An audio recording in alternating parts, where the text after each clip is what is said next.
Alhamdulillahirrahmanirrahim. Wassalatu wassalamu ala ashrafil anbiya wal mursalin Sayyidina Muhammadin wa ala alihi wa ashabihi ajma'in, amma ba'd.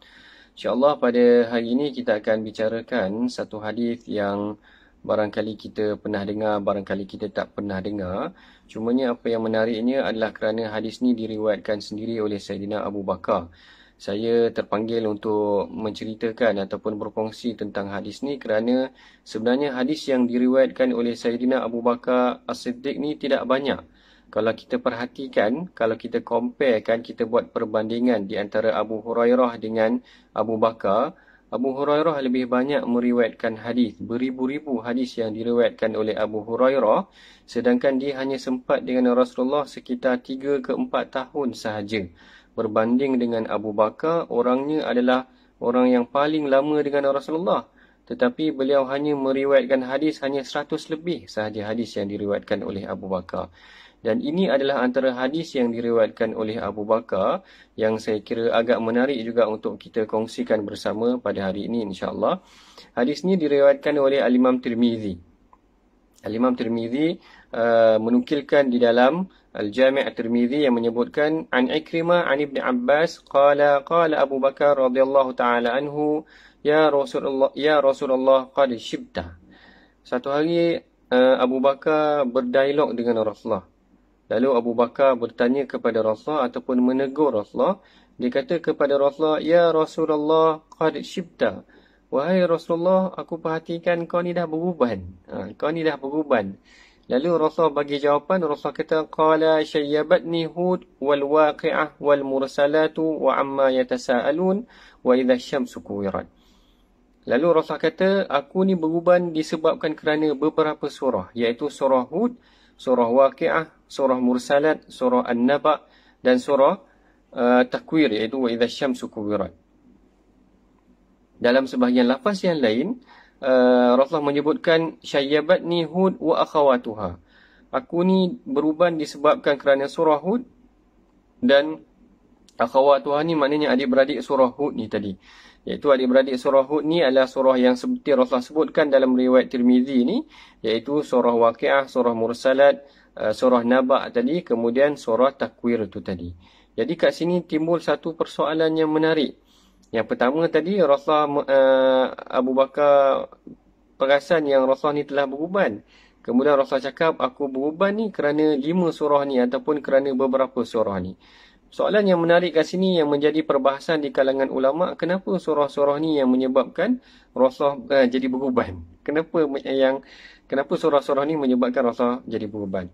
Jadi sebelum kita berbincang tentang maksud hadis ni, elok kita perhatikan juga dulu beberapa elemen utama dalam hadis ni, iaitu biasanya kalau dalam penghuraian sesuatu hadis, saya akan membincangkan 3 part yang paling utama, iaitu part yang pertama iaitu berkenaan tentang rawiul a'la, iaitu siapa yang meriwayatkan hadis ni di kalangan di kalangan sahabat, iaitu rawiul a'la ni adalah perawi yang tertinggi.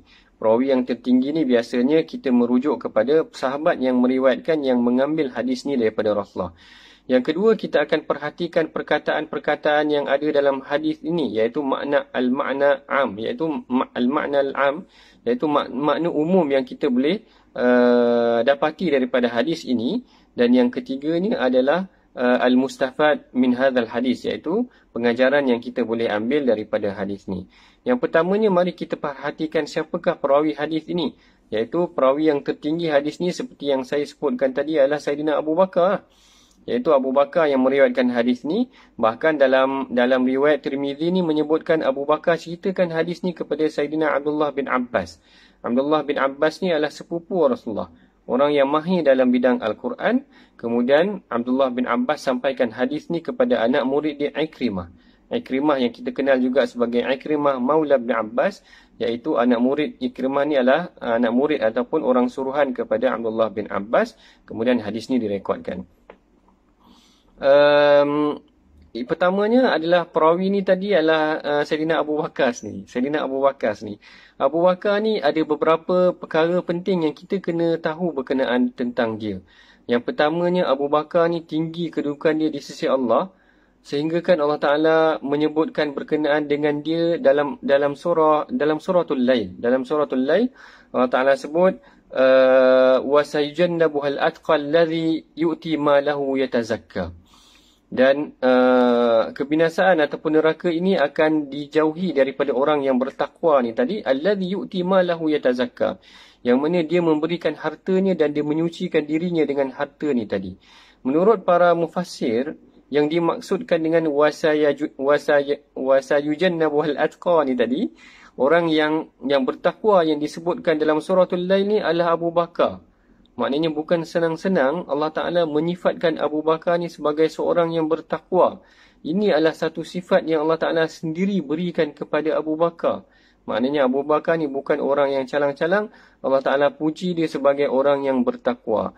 Kemudian dalam hadis yang lain pula, bukan sahaja Allah Ta'ala puji Abu Bakar, Rasulullah, Masya Allah, Rasulullah lagilah banyak memuji Abu Bakar.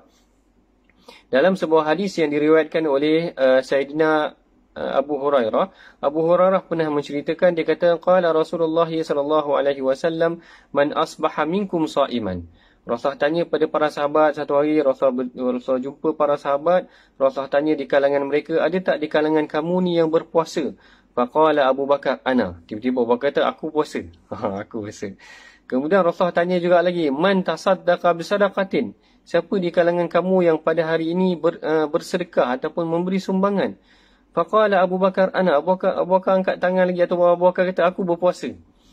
Kemudian Rasulullah tanya lagi, qala man syahida janazatan. Siapa yang menyaksikan ataupun yang menyaksikan ataupun yang berturut bersama dengan jenazah pada hari ini? Maka Abu Bakar angkat tangan lagi, Abu Bakar kata, aku. Kemudian Rasulullah kata, man at'amal yaum miskinan. Siapa yang telah memberikan orang miskin makan pada hari ini? Lalu Abu Bakar angkat tangan juga sekali lagi. Sehinggalah Rasulullah kata, man jama'ahunna fi yaumin wahid wajabat lahu. Ataupun dalam lafaz yang lain kata, au ghufiralah. Siapa yang mengumpulkan 4 sifat ni, ataupun 4 amalan ni, 4 perlakuan ni dalam masa satu hari, maka Rasulullah kata, wajabat lahu. Telah diwajibkan ataupun telah wajib ke atasnya keampunan ataupun syurga Allah Ta'ala. Ataupun dalam riwayat yang lain mengatakan, qad ghufiralah. Sesungguhnya dia telah dosa-dosanya telah diampunkan. Perhatikan, dalam satu hari, amalan yang Abu Bakar buat tu serentak 4 amalan, iaitu amalan berpuasa, bersedekah, kemudian menyaksikan jenazah, turut menyertai jenazah, ataupun menghantar jenazah tu ke kubur, ataupun menguruskan jenazah. Kemudian dia juga memberikan makan kepada orang miskin. Sehinggalah Rasulullah kata, siapa yang mengumpulkan amalan ni dalam satu hari, maka telah diwajibkan ke atasnya keampunan, diwajibkan ke atasnya ganjaran yang besar. Hadis ni diriwayatkan oleh Al-Imam Muslim, hadis yang sahih. Menunjukkan bagaimana Rasulullah menyaksikan bahawa Abu Bakar ni adalah orang yang telah dijanjikan keampunan buat diri dia. Kemudian kita juga harus faham bahawa Abu Bakar ni bukan sahaja dipuji oleh Allah dan Rasulnya. Dia juga adalah orang yang sangat banyak memperjuangkan diri dia untuk Islam.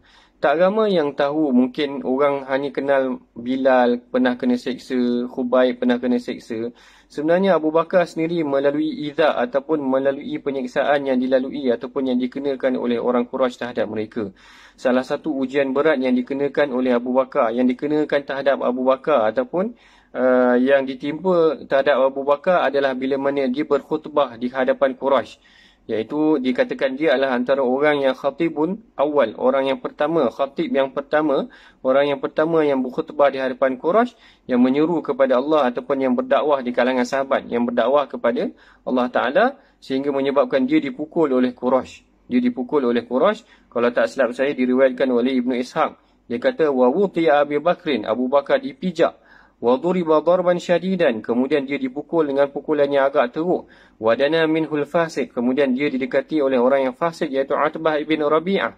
Faja'ala yadrubuhu bina'alain, kemudian dia memukul ataupun memijak Abu Bakar dengan sepatunya, dengan kasutnya yang keras itu tadi, makhsufatain, yang dibalut dengan besi kalau tak silap saya.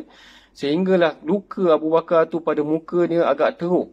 Sehinggalah luka yang teruk kena kepada Abu Bakar, sehinggalah ada yang kata sehingga hari ini boleh dikenali, hatta ma yu'rafu wajhu min anfi.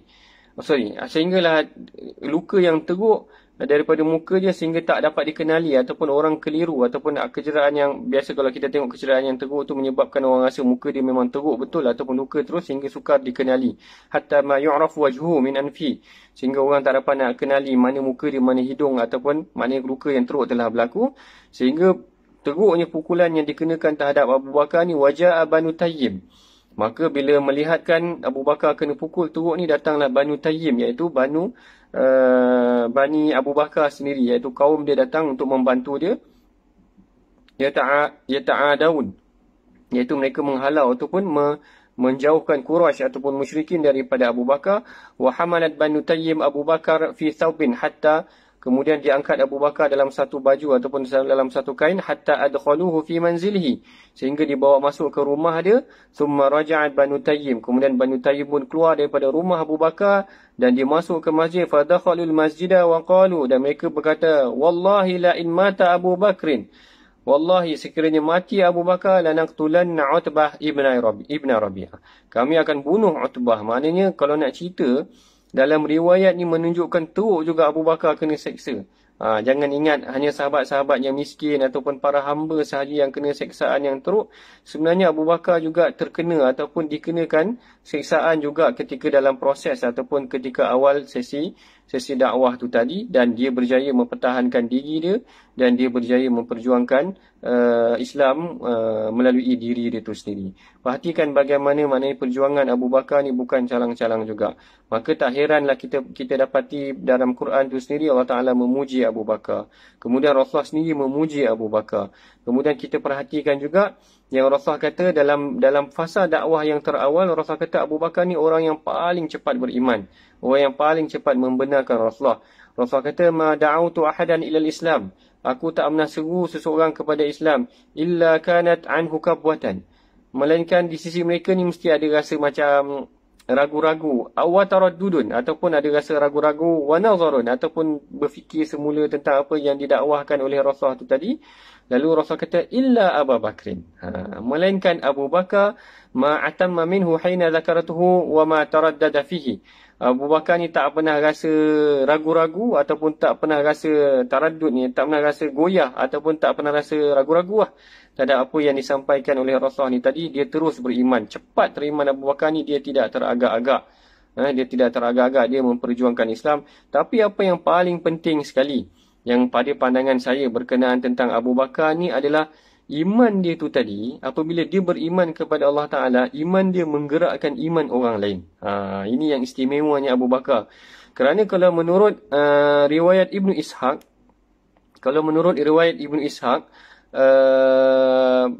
Abu Bakar ni orang yang sangat aktif berdakwah. Pada fasa awal tu orang yang sangat aktif berdakwah. Sehingga kan Ibnu Ishaq mengatakan di kalangan 10 yang dijanjikan syurga ni, 5 daripadanya adalah hasil tangan dakwah Abu Bakar. Maknanya dia bukan sahaja beriman untuk diri dia, tetapi dia beriman, iman dia tu menggerakkan iman orang lain. Dia menggerakkan hati orang lain sehingga orang lain beriman, dan 5 daripada sahabat yang dijanjikan syurga beriman di bawah dakwah ataupun beriman di bawah tangan Abu Bakar sendiri.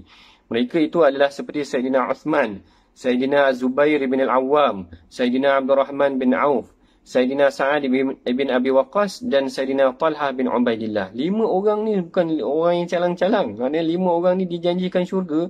Mereka ni kalau menurut Ibnu Ishaq semuanya beriman hasil daripada dakwah Abu Bakar. Berarti Abu Bakar ni orang dia bukan calang-calang. Maknanya dengan keimanan dia menggerakkan iman orang lain. Maka dengan tu tak heranlah Umar kata, law wazana iman Abu Bakar, kalaulah kita timbang iman Abu Bakar ni, la rajahu, maknanya kalaulah kita timbang iman Abu Bakar ni dengan iman seluruh manusia, maka iman Abu Bakar boleh menang ataupun boleh memberat, maknanya lebih berat daripada iman orang lain seluruhnya. Maknanya ini yang kata-kata Umar menunjukkan Abu Bakar ni bukan orang yang calang-calang. Jadi hadis yang kita belajar daripada sini adalah daripada yang diriwayatkan daripada orang yang bukan calang-calang. Orang yang Allah Ta'ala sifatkan dia sebagai orang yang bertakwa. Orang yang Rasulullah kata dia ni telah diampunkan. Orang yang Rasulullah kata dia ni telah dijanjikan syurga. Orang yang telah banyak berjuang untuk Islam. Orang yang iman dia tak sama seperti iman orang lain yang tak teragak-agak. Bahkan orang yang mengorbankan diri dia untuk Islam kena pijak muka dia sampai pecah. Inilah dia perawi hadis kita pada hari ini. Baik, itu yang pertama berkenaan tentang rawil a'la. Perkara yang kedua tentang apa yang dimaksudkan dengan hadis ni apabila Rasulullah menyebut syayyabatni Hud. Yang menyebabkan aku beruban ini adalah surah Hud. Apa masalah surah Hud ni? Ataupun apa yang ada dalam surah Hud sehingga menyebabkan Rasulullah beruban? Jadi yang ni para mufassir ataupun sebahagian ulama menafsirkan dia. Sebahagiannya menyebutkan, dia kata wasabab fi dzalika huwa ma warada fi surati Hud. Apa yang menyebabkan Rasulullah menjadi beruban tu tadi adalah kerana apa yang disebutkan oleh Allah Ta'ala dalam surah Hud. Apa yang ada dalam surah Hud? Dia kata wa fi surati Hud wa suratil mazkurah, dan apa yang ada dalam surah Hud dan surah-surah yang disebutkan tadi min akhbaris sa'ah, iaitu cerita tentang peristiwa hari kiamat. Wa ahwaluha, dan huru-hara hari kiamat, idhafatan ilal azab, macam tu juga dengan azab yang ada dalam dia, sehingga menyebabkan Rasulullah rasa berat untuk memikirkan tentang azab Allah Ta'ala ni ataupun azab tentang hari kiamat ini, menyebabkan dia rasa seperti dah tua ataupun beruban. Yang ni yang disebutkan oleh Al-Imam Munawi dalam kitab tafsirnya Faidul Qadir. Dia kata syayyabatni Hud ayu suratul Hud wa akhawatuha, dan surah yang menyebabkan surah Hud ni memberikan kesan kepada Rasulullah. Dia kata mimma fihi min ahwalil qiyamah, iaitu kerana di dalamnya menceritakan tentang kedahsyatan hari kiamat. Wa syada'iduha, dan keekstrimannya, macam mana sikit, ekstrimnya hari kiamat ni tadi ataupun sangat dahsyat tu tadi, dan perihal-perihal para nabi yang terdahulu yang diceritakan juga dalam Al-Quran.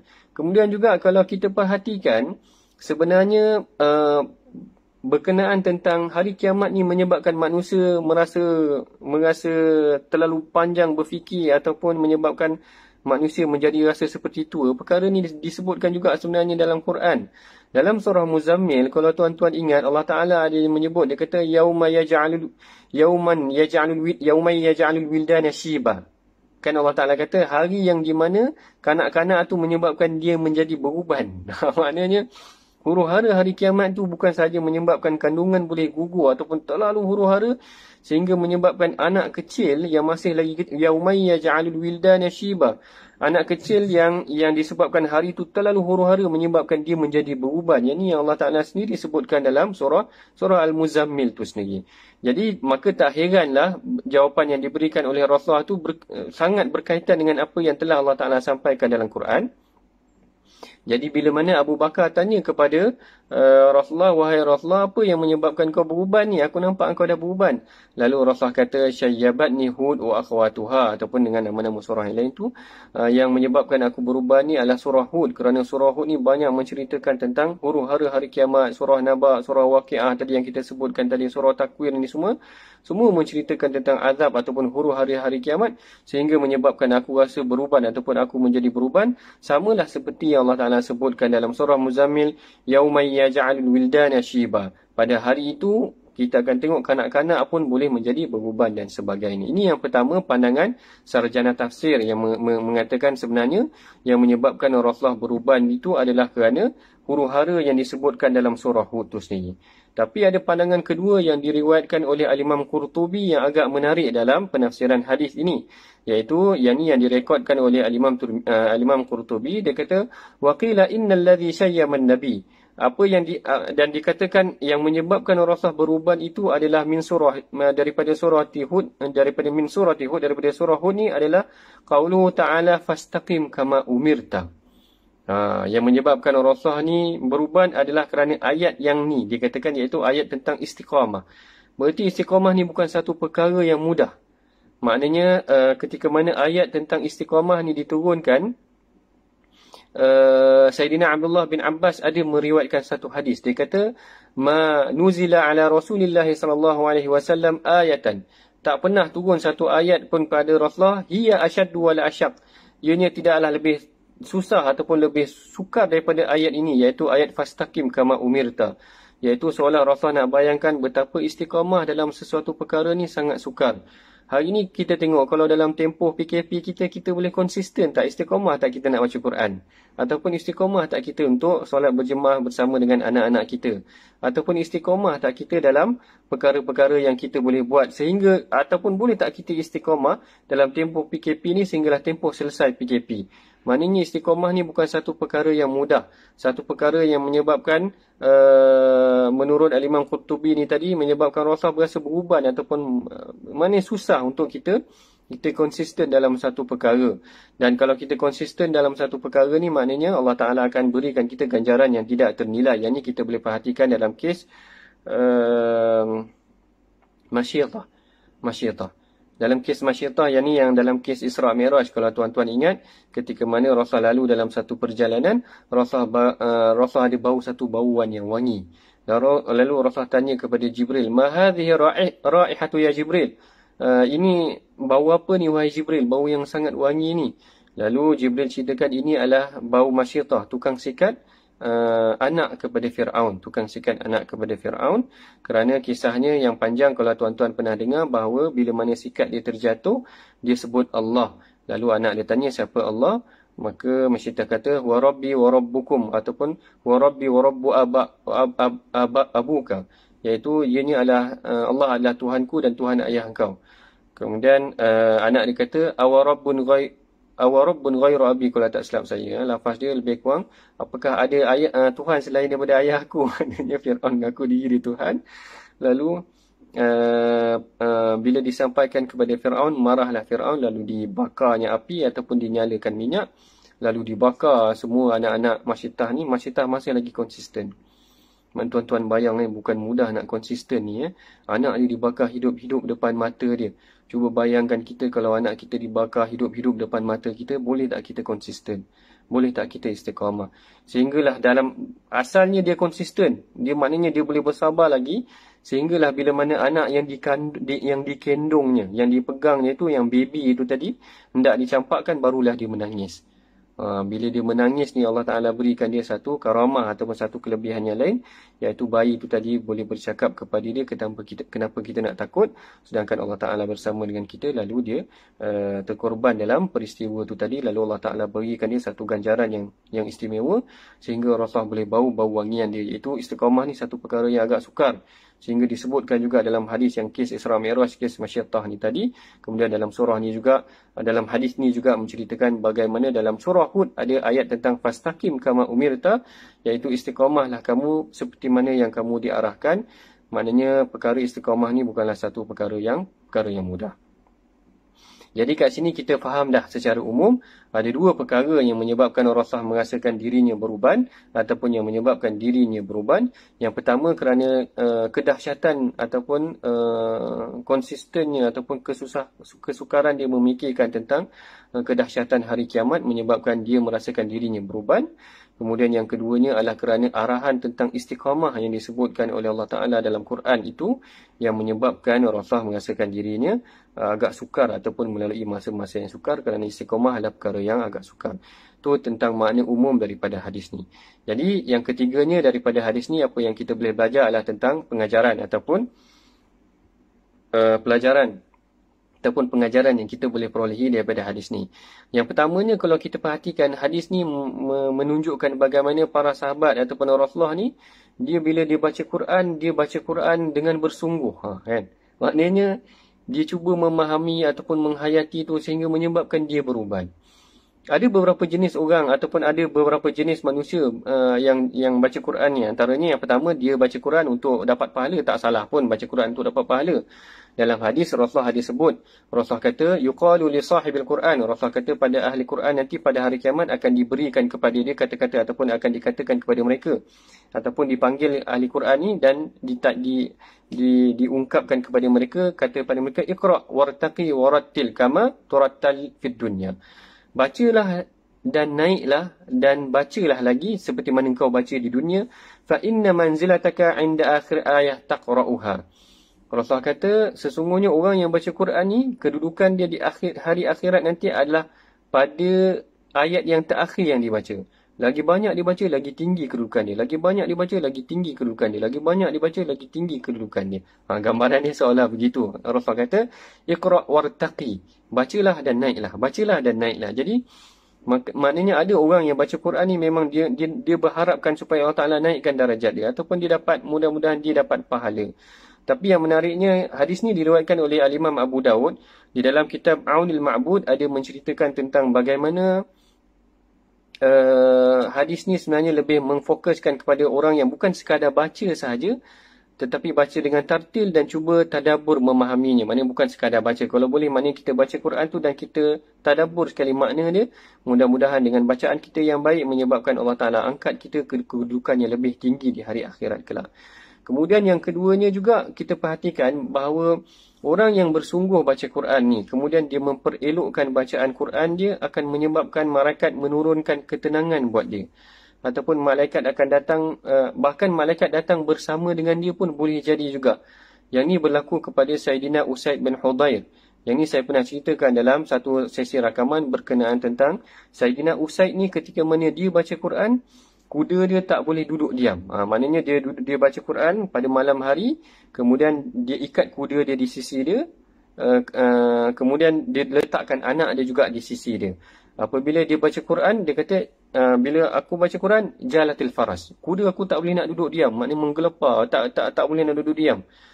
Lalu dia kata, fasakata. Bila aku diam, kuda ni pun diam. Macam tu. Aku diam, kuda ni pun diam.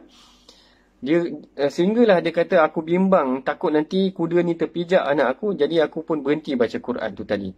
Kerana dia rasa heran bila dia baca Quran, nampak seperti kepulan awan, kemudian kuda dia tak boleh nak duduk diam. Perkara ni direkodkan dalam Sahih Bukhari. Imam Bukhari ada rekodkan dalam kitab dia. Lalu bila perkara ni disampaikan kepada Rasulullah, Rasulullah kata kepada Usaid, dia kata, Iqra' ya ibn Hudayr. Iqra' ya ibn Hudayr. Bacalah wahai Usaid. Bacalah wahai Usaid. Dia kata, lalu Usaid kata, fa ashfaqtu ya Rasulullah anta ta'a Yahya. Lalu Usaid kata, aku takut Rasulullah, kalau aku teruskan bacaan ni nanti kuda ni akan pijak Yahya. Yahya tu anak dia lah tadi. Yahya tu anak dia tadi. Wa kana minha qariban. Dia kata Yahya ni dekat dengan dia. Dan dia kata bila aku angkat kepala aku, dia kata aku nampak fa idza mithlul dhullah. Nampak seperti ada bayangan di langit tu tadi. Amsal masabih. Kadang-kadang ada seperti lampu-lampu dan sebagainya.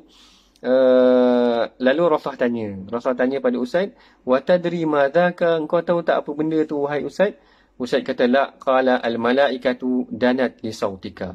Lalu Rasulullah kata, itulah malaikat danat, dia mendekati li sautika, suara engkau kerana bacaan Quran ni baik. Berarti yang pertama tadi, kalau kita baca Quran dengan elok, kita tadabbur, kita tartil, Allah Ta'ala akan angkat kedudukan kita. Yang keduanya, kalau kita baca Quran dengan bacaan yang baik, tak mustahil Allah Ta'ala akan turunkan ketenangan. Tak mustahil juga Allah Ta'ala akan datangkan bersama dengan para malaikat tu sendiri tadi. Yang ketiganya juga, pengajaran daripada hadis ni menunjukkan bagaimana Rasulullah ni baca Quran memang dia menghayati betul dan dia cuba untuk mendapatkan kefahaman ataupun menjiwai bacaan Quran itu tadi. Menjiwai bacaan Quran ni Allah Ta'ala sendiri mention ataupun Allah Ta'ala sebut sendiri dalam Quran. Allah Ta'ala kata, innamal mu'minuna idza dzukirallahu wajilat qulubuhum. Orang beriman ni bila dia teringat Allah Ta'ala, dia akan bergetar hatinya. Wa idza tuliyat alaihim ayatuhu zadathum imana. Apabila dibacakan kepada mereka ayat-ayat Quran, mereka akan bertambah keimanan mereka. Dengan sebab itulah, kalau kita perhatikan hadis ni diriwayatkan oleh Abu Bakar. Abu Bakar ni orang dia sangat mudah tersentuh dengan Quran. Orang dia memang hati dia sangat lembut dan dia mudah tersentuh dengan Quran. Bila mana Rasulullah sakit, walam mashtadda bi rasul. Bila mana Rasulullah rasa Rasulullah sakit dan tak boleh nak bangunkan solat dalam tempoh usianya, di hujung-hujung usianya, Rasulullah ditimpa sakit, kemudian Rasulullah tak boleh nak mendirikan solat. Lalu Rasulullah kata, muru Abu Bakrin falyusalli bin nas. Rasulullah kata, perintahkan Abu Bakar supaya dia solat dengan manusia, iaitu perintahkan Abu Bakar supaya jadi imam. Lalu Aisyah kata, qalat Aisyah tu, inna Abu Bakrin rajulun raqiq. Sesungguhnya Abu Bakar ni jiwanya halus. Idza qara'a ghalabahul buka. Bila mana dia baca, dia akan dikuasai oleh tangisan. Maknanya macam hadis ni memang sangat sesuai dengan Abu Bakar. Abu Bakar ni ditanya Rasulullah tentang kenapa engkau beruban. Tapi dalam masa yang sama, kalau kita perhatikan juga sifat Abu Bakar ni, dia adalah orang yang sangat sensitif dengan Quran. Sepatutnya maknanya seolah dia tahu ataupun jawapan Rasulullah tu memang kena kepada Abu Bakar, yang menyebabkan aku berubah ni kerana aku menghayati Al-Quran. Abu Bakar adalah orang yang sangat menghayati Quran. Maknanya seolah-olah hadis ni juga mendidik Abu Bakar bagaimana kesungguhan Rasulullah menyebabkan Rasulullah banyak berfikir tentang Al-Quran tu sehingga berubah, dan sesuailah dengan sifat Abu Bakar tu sendiri yang mudah tersentuh dengan Quran. Dialog Rasulullah ni memang seolah kena dengan apa yang cuba difahamkan ataupun yang cuba disampaikan kepada Abu Bakar itu sendiri tadi. Kemudian kita perhatikan juga bukan sahaja Abu Bakar, para sahabat yang lain juga memang agak sensitif dengan Quran.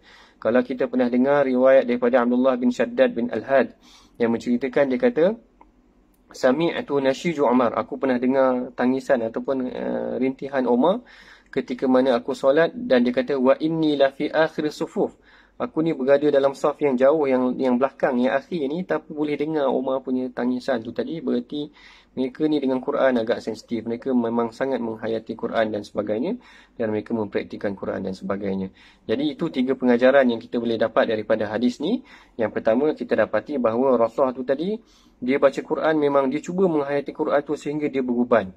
Macam itulah juga sepatutnya kita baca Quran, mestilah cuba menghayati Quran, memahami Al-Quran sebaik mungkin supaya kita boleh faham Quran. Yang keduanya, tidak salah juga, ataupun ada juga di kalangan kita ni yang baca Quran untuk mendapatkan pahala. Yang ini juga disebutkan dalam hadis yang saya sebutkan tadi. Rasulullah kata, Iqra' wartaqi, bacalah dan naiklah. Dan yang ketiganya, sekiranya kita hendaklah memperbaiki bacaan Quran kita sehingga elok, sehingga kan kalau bacaan kita elok, Allah Ta'ala akan menurunkan ketenangan, bahkan tak mustahil pun didatangkan bersama dengan kita para malaikat untuk menemani kita, menurunkan ketenangan ketika mana kita membaca Al-Quran. Jadi saya kira cukup setakat tu untuk sesi hari ini. Aku qouli hadza, astaghfirullahalazim li wa lakum. Mudah-mudahan ada sedikit pengajaran yang boleh dikongsi bersama dalam sesi kita kali ini. Assalamualaikum warahmatullahi wabarakatuh.